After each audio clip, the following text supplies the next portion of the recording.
Minaccia al ministro della giustizia Carlo Nordio, la scritta in rosso siglata Brigate Rosse, indagano i carabinieri, massima allerta per il numero 1 del Viminale e la condanna del mondo politico. La Procura di Verona ha chiesto il rinvio a giudizio per i fratelli Ramponi accusati della strage di Casteldazzano in cui sono morti 3 carabinieri e 26 persone sono rimaste ferite. In silenzio davanti ai carabinieri, ma informalmente avrebbe già fatto delle ammissioni Adriano Cappellari, il cronista di Enego, indagato per aver simulato un attentato. È molto provato, dice il suo difensore. Panico a Venegazzu, il bimbo di 5 anni precipita dalla finestra al secondo piano di casa mentre gioca con 2 coetanei e salvo per miracolo si valuta l'omessa vigilanza da parte dei genitori. In 7 in auto con il conducente senza patente, tutti italiani sui 20 anni, schianta all'albo di oggi a Jesolo contro un camion della raccolta rifiuto, 2 ventenni ricoverati in codice rosso. Chiesto il rinvio a giudizio per 6 componenti di un'organizzazione criminale che truffava anziane sole con la vendita porta a porta, l'operazione della Guardia di Finanza di Padova. 50enne tenta di rubare le offerte all'interno della Basilica del Santo, la ladra scoperta è rincorsa da un frate che l'ha vista attraverso le telecamere di videosorveglianza.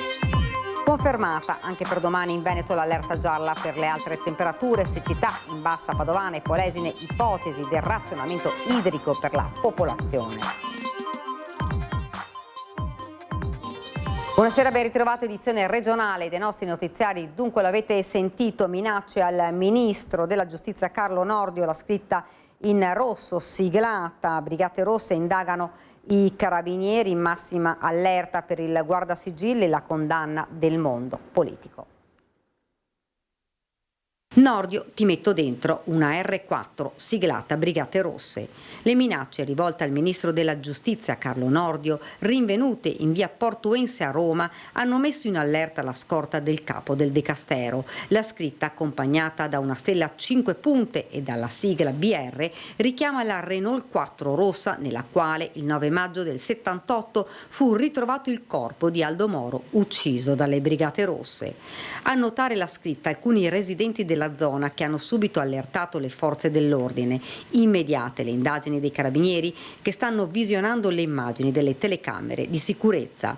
Bipartisan, la solidarietà dal mondo politico. Esprimo la mia piena solidarietà al ministro della giustizia Carlo Nordio, destinatario di una gravissima e inaccettabile intimidazione, scrive in un post la premier Giorgia Meloni. Grave il richiamo alle BR e all'omicidio Moro, commenta il presidente della regione Veneto Alberto Stefani. Esprimo al ministro Nordio tutta la solidarietà istituzionale e mia personale. L'orrenda minaccia scritta sui muri di Roma lascia attoniti e preoccupati, rappresenta la negazione della democrazia e della convivenza civile e richiama alla memoria una grande tragedia italiana. Porto ovviamente la mia vicinanza e la solidarietà al ministro Nordio da parte mia, della comunità trevigiana e di tutta la comunità dei sindaci del Veneto per questo atto intimidatorio, queste minacce che turbano la serenità di un ministro e di una persona che sta lavorando per il bene comune. Così il sindaco di Treviso Mario Conte, che incontrerà il prefetto per valutare eventuali misure di sicurezza. Credo insomma che si attiveranno i protocolli necessari. Adesso attendo di confrontarmi con il prefetto, che è lui il responsabile della sicurezza della nostra città insieme alle forze dell'ordine. Comunque insomma la situazione è assolutamente monitorata, attendiamo delle indicazioni, è fondamentale garantire la sicurezza del ministro. Dure le parole del senatore Luca De Carlo di Fratelli d'Italia. Cosa farà la sinistra oggi che come ieri minimizza sul pericolo del terrorismo? Sono anche questi solo compagni che sbagliano? Quanto tempo ci metteranno a capire che invece sono delinquenti e terroristi che vanno perseguiti e puniti? Ferma condanna e piena solidarietà al ministro Nordio. Con queste parole il capogruppo del Partito Democratico Giovanni Manildo. Si tratta di un atto vile che, evocando esplicitamente la drammatica vicenda di Aldo Moro e i simboli delle Brigate Rosse, tenta di risvegliare i fantasmi di una delle pagine più buie e dolorose della storia repubblicana. La Procura di Verona ha chiesto il rinvio a giudizio per i fratelli Dino, Maria, Luisa e Franco Ramponi, accusati per la strage e per la morte di 3 carabinieri e il ferimento di altre 26 persone nell'esplosione avvenuta il 14 ottobre nel casolare di famiglia a Casteldazzano durante un'operazione di perquisizione. L'udienza preliminare è stata fissata per il 17 settembre, prima che scada la misura della custodia cautelare in carcere. Secondo gli inquirenti, i fratelli Ramponi avevano realizzato insieme un piano di difesa e contrattacco che era già stato preparato il 18 novembre del 2024, quando i 3 indagati erano saliti sul tetto della casa minacciando di farla esplodere satura di gas con un oggetto imbevuto di benzina. Il 14 ottobre persero la vita 3 carabinieri, il sottotenente Marco Pifari del 4° battaglione Carabinieri Veneto di Mestre, il maresciallo Valerio Dapra e l'appuntato scelto Davide Bernardello dell'aliquota di primo intervento del nucleo radiomobile di Padova. In silenzio davanti ai carabinieri, ma informalmente avrebbe già fatto delle ammissioni Adriano Cappellari, il cronista di Enego, indagato per aver simulato un attentato. È molto provato, dice il suo avvocato, che poi ha spiegato che dopo aver letto il fascicolo, i documenti, deciderà se fare delle dichiarazioni spontanee al suo assistito. Sentiamo. Adriano Cappellari è chiuso nel silenzio all'interno della sua abitazione di Enego. Abbiamo provato più volte a suonare al campanello di casa, ma non risponde nessuno. A parlare invece è il suo avvocato Roberto Rigoni Stern. Il ragazzo è molto provato da questa vicenda, che sta avendo una ricaduta molto negativa dal punto di vista mediatico, come era presumibile ovviamente, però la difesa in questo momento deve concentrarsi su quello che è il proseguo dell'attività dell'indagine e soprattutto su quello che gli inquirenti metteranno a disposizione per capire quale potrà essere la migliore strategia per poterlo assistere anche in un giudizio. Quello che noi stiamo facendo in questo momento è creargli un supporto che possa permettergli di superare questa fase molto delicata della sua vita, dopodiché avremo modo di chiedere un interrogatorio alla Procura per chiarire la posizione di Adriano Cappellari. A parlare anche Don Maurizio Patriciello, il prete anticamorra che Cappellari aveva conosciuto ad Enego, pure lui citato nelle lettere di minaccia assieme a Giorgia Meloni, lettere che secondo la Procura di Vicenza avrebbe scritto lo stesso Cappellari. Sono rimasto basito dalla notizia che Adriano Cappellari, questo giovane giornalista veneto, si sia procurato da solo quell'attentato avvenuto sotto casa sua. Perché lo abbia fatto io non riesco a saperlo, è un giovane che ha bisogno di essere aiutato. Io gli vorrei solamente dire: Adriano, sono prete anche per te, se hai bisogno di me io ci sono, paga il tuo debito con la giustizia e poi rimettiti in cammino e non lasciarti andare.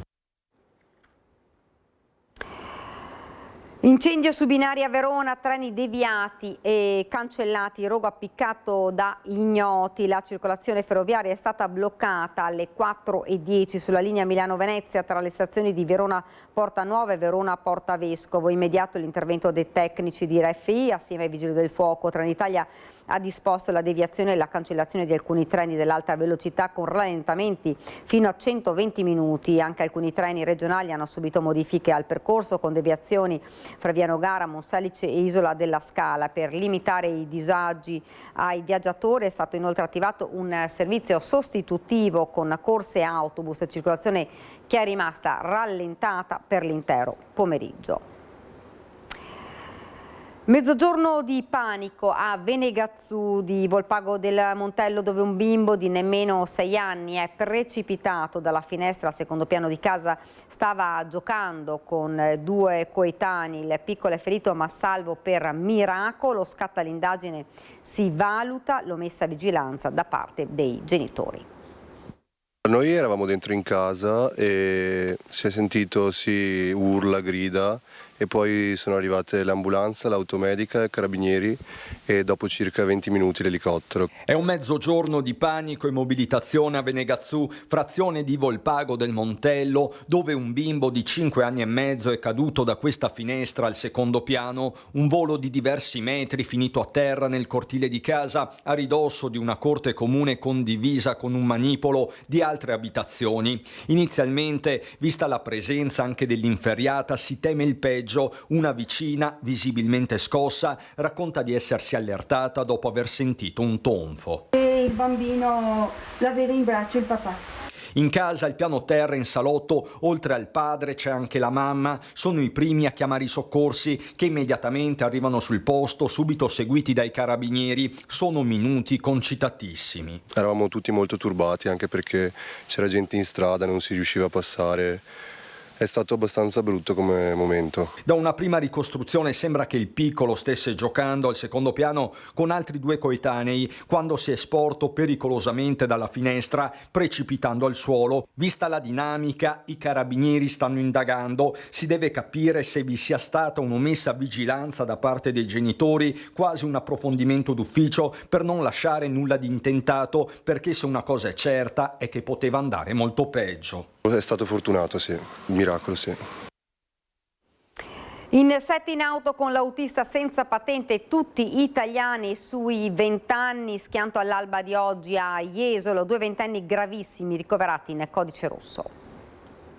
Mancavano pochi minuti alle prime luci dell'alba quando a Jesolo si è consumato l'ennesimo drammatico schianto stradale, quando una Lancia Y condotta da un ragazzo torinese senza patente e con a bordo altri 6 amici della provincia di Treviso, tutti tra i 19 e i 24 anni, si è schiantata contro un mezzo dei rifiuti Veritas impegnato nel consueto svuotamento dei cassonetti. Qui lungo via Equilio ancora visibili le estese tracce di sangue del violentissimo impatto. Un impatto devastante avvenuto a velocità sostenuta durante una manovra di sorpasso dell'auto che arrivava nello stesso senso di marcia e proprio mentre il mezzo dei rifiuti della Veritas era in funzione. L'urto è avvenuto nella parte posteriore del camion dove si trova la pedana del raccoglitore che fortunatamente era in cabina accanto all'autista e con lui anche il collega che di lì a poco sarebbe dovuto salire sulla citata pedana. Nello scontro ad avere la peggio la parte anteriore dell'utilitaria che si è letteralmente accartocciata sotto il pesante autocarro,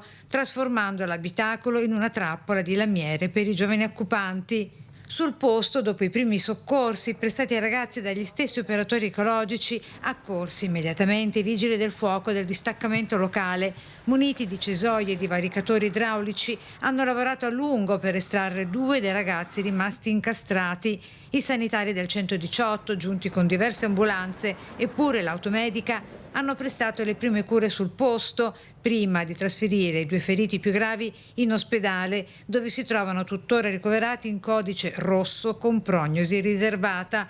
Praticamente illesi, a parte leggere ferite e contusioni giudicate lievi ma sotto shock, gli altri ragazzi e gli operatori ecologici, specie quello scampato per un dettaglio alla morte.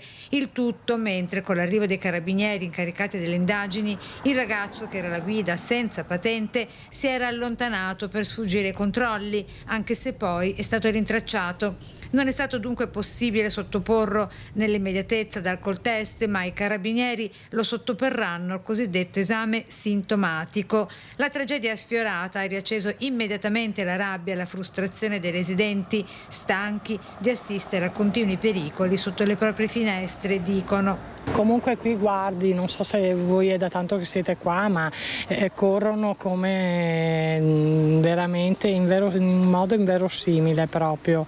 Non dovrebbero, secondo me, almeno d'estate mettere dei rallentatori, perché non è possibile.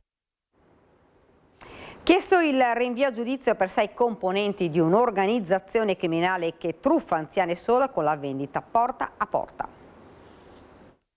La procura di Padova ha chiesto il rinvio a giudizio per 6 persone dopo che la Guardia di Finanza ha chiuso le indagini che lo scorso gennaio avevano portato allo smantellamento di un'associazione criminale che truffava signore anziane, 1200 le vittime in tutta Italia. La richiesta di rinvio a giudizio formulata dopo le misure cautelari eseguite a gennaio. La procura all'epoca aveva disposto anche il sequestro di oltre 2,5 milioni di beni di lusso in cui riciclavano il denaro illecito.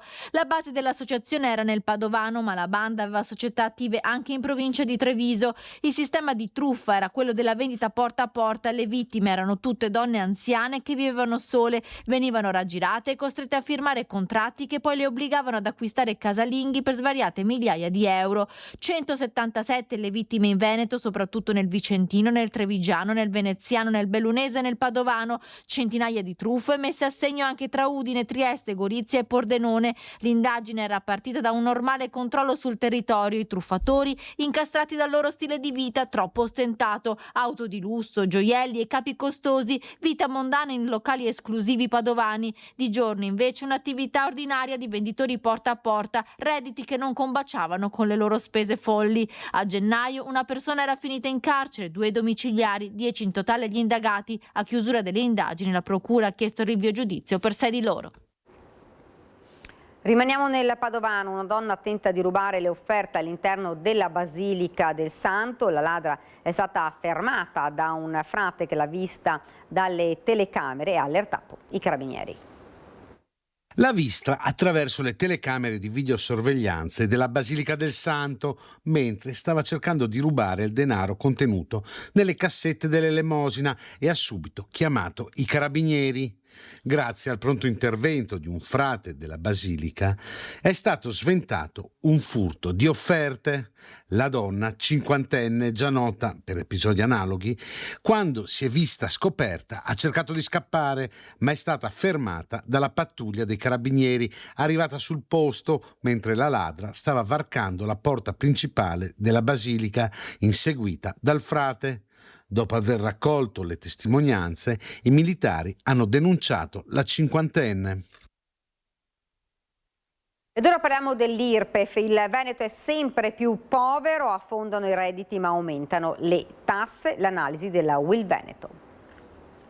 Redditi in picchiata e fisco pesante, questa è la sintesi dell'analisi IRPEF della Will Veneto sui modelli 730-2025 riferita ai redditi 2024 e su un campione delle 55.000 persone che si sono recate agli sportelli del sindacato in questione. La fotografia è impietosa. Noi abbiamo un dato completo del Veneto dove il reddito medio è appena superiore ai 25.500 euro.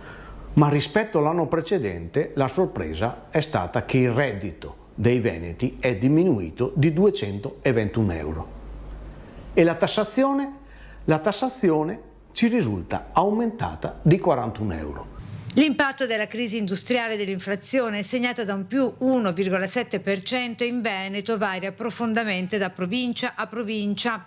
A Vicenza, la maglia nera d'Italia, il combinato disposto tra il crollo del reddito e il balzo delle tasse lascia i lavoratori vicentini con un saldo negativo record di 876 euro in meno in tasca. A Belluno i contribuenti, tra la perdita salariale e il fisco, registrano una perdita netta di 628 euro. Il Polesine si conferma l'area con i salari medi più bassi del Veneto, con 23.197 euro di reddito anno 2025, ovvero meno 223 euro rispetto al 2024, e un'IRPEF lorda media di più 56,50 euro rispetto al 2024.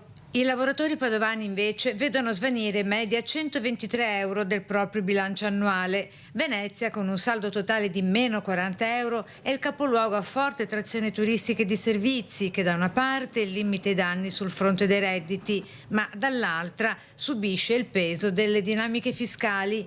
Infine Verona con più 37 euro e Treviso con più 28 euro sono le uniche due province che riescono a mostrare un segno più sul fronte delle entrate, sebbene in misura piccolissima. Dunque bisogna fare un'analisi su cosa è capitato. Il reddito è diminuito perché? È diminuito perché ci sono probabilmente meno ore di lavoro, c'è più cassa integrazione e ci sono meno straordinari. Come mai l'IRPEF è pagata di più? Perché sono finite le defiscalizzazioni, le possibilità di togliere dall'IRPEF che si paga le agevolazioni che ci sono. Questo però fa una fotografia di un Veneto che diventa sempre più povero, una situazione che noi abbiamo sempre denunciato da sempre e che non è più tollerabile. Le alte temperature e le scarse precipitazioni hanno abbassato il livello dei fiumi, rendendo il razionamento idrico per la popolazione un'operazione concreta e probabile. Fino adesso si era parlato solo dell'uso irriguo, quindi per la coltivazione, per le campagne. Adesso invece il problema incomincia ad esserci anche per la finalità idropotabile, cioè per l'acqua da bere alle persone. È preoccupante la situazione idrica nella Bassa Padovana e nel Polesine, lo conferma l'assessore regionale all'ambiente Elisa Venturini. Il cuneo salino sta risalendo sia all'Adige che sul Po. I fiumi non stanno particolarmente bene perché proprio questa mattina ci è arrivata l'ulteriore segnalazione che sia il Po che l'Adige sono in sofferenza, sta risalendo il cuneo salino e incominciamo ad avere problemi importanti sull'Adige, nonostante in questi giorni, devo dire, c'è stata grande collaborazione da parte anche delle province autonome Trento e Bolzano nel rilascio dell'acqua e anche con i consorzi di bonifica è stato fatto un grande lavoro attraverso anche l'autorità di bacino, però incomincia ad esserci proprio poca acqua anche per l'uso idropotabile. L'ipotesi di un razionamento per gli usi civili dell'acqua è concreto. Adesso stiamo monitorando la situazione perché ci sono delle zone che possono essere in difficoltà. Quali sono queste zone? Soprattutto se pensiamo a Rodigino, dove maggiormente si è sentito il problema, e poi dobbiamo guardare anche la Bassa Padovana. I cambiamenti climatici sono il motore che spinge le temperature sempre più in alto. Da quando si è iniziato a raccogliere tutti i dati relativi appunto alle temperature, e si sta riscontrando appunto proprio in questi giorni i dati più caldi, addirittura sono superiori rispetto agli anni che noi abbiamo avuto il 2003 e il 2022, dove sono state registrate delle temperature elevatissime. Ecco che si stanno riproducendo, in questo caso abbiamo massime che arrivano ai 40 gradi e minime ai 25-26 gradi. Le previsioni non sono incoraggianti. Il prossimo fine settimana Venezia e Verona saranno tra le 19 città da bollino rosso. Nel frattempo persiste l'allerta gialla regionale per le ondate di calore. Le previsioni soprattutto il fine settimana, avete visto, sono temperature alte e quindi la situazione in termini di temperature non è che migliori. Le precipitazioni, vedete, sono quelle che sono, quindi incomincia a essere veramente da attenzionare la gestione della risorsa idrica. E dunque continua l'ondata di calore in Veneto. Il centro funzionale e decentrato della protezione civile ha emesso oggi un nuovo bollettino. Per domani è confermata la fase operativa di attenzione all'allerta gialla. È previsto il disagio intenso in tutto il territorio regionale. Per i prossimi giorni è possibile un peggioramento delle condizioni meteo in riferimento all'allertamento per fenomeni di instabilità, specie sulle zone montane, ma localmente anche sulla pianura interna, soprattutto nella giornata di sabato. Contro l'inquinamento la Regione vuole lasciare libera la circolazione dei veicoli Euro 5 e ricorrere ad altri strumenti. Intanto l'ACI propone alle famiglie con reddito ISEE inferiore a 30.000 euro il noleggio di un'auto nuova a 100 euro al mese. Novità in vista per le 325.000 auto Euro 5 che dovrebbero rimanere in garage da ottobre 2026 ad aprile 2027. Il presidente della regione Alberto Stefani infatti vuole cancellare il divieto e combattere l'inquinamento in altri modi: il lavaggio delle strade nelle città più grandi, lo smart working per tutti i dipendenti pubblici veneti, vietare l'uso degli impianti a biomassa. Sono assolutamente d'accordo perché non si può limitare la libera circolazione. Poi naturalmente c'è anche il problema ambientale, e il problema ambientale lo si risolve rinnovando il parco auto. E allora su questo tema l'annuncio dell'ACI è di questi giorni: per rinnovare il parco auto in circolazione con benefici per l'ambiente e la sicurezza stradale e consentire il cambio delle auto anche alle famiglie a basso reddito, ecco la proposta del noleggio sociale, ovvero noleggiare a 100 euro al mese con un massimo di 12.000 km compresi un'auto nuova.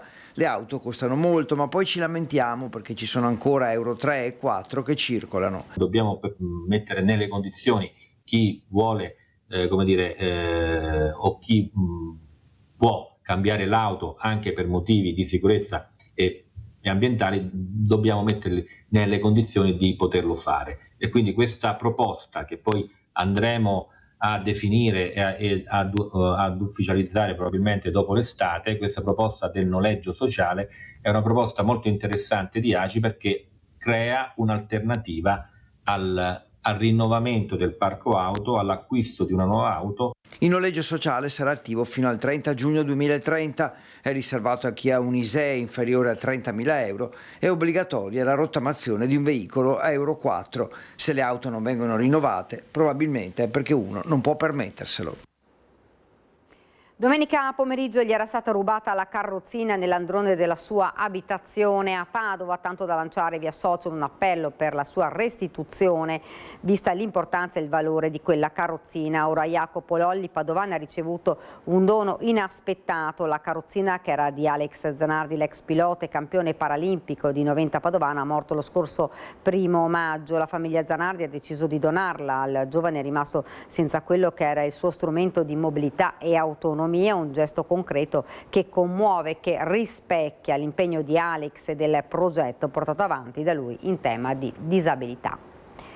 Su Antena 3 domenica in diretta dalle 15:30 le emozioni del Palio di Feltre, la manifestazione che rievoca il momento storico in cui la città passò sotto il dominio veneziano. Feltre compie un salto indietro nel tempo, ricreando il clima quattrocentesco con i cortei dei quartieri, la gara di tiro con l'arco e alla fune, fino alla sfida decisiva, la corsa dei cavalli. La grande sfida dunque del Palio di Feltre domenica dalle 15:30 in diretta su Antena 3. E questa è la nostra ultima notizia, ora sigla e poi le previsioni del tempo. Grazie per averci seguito, buona serata.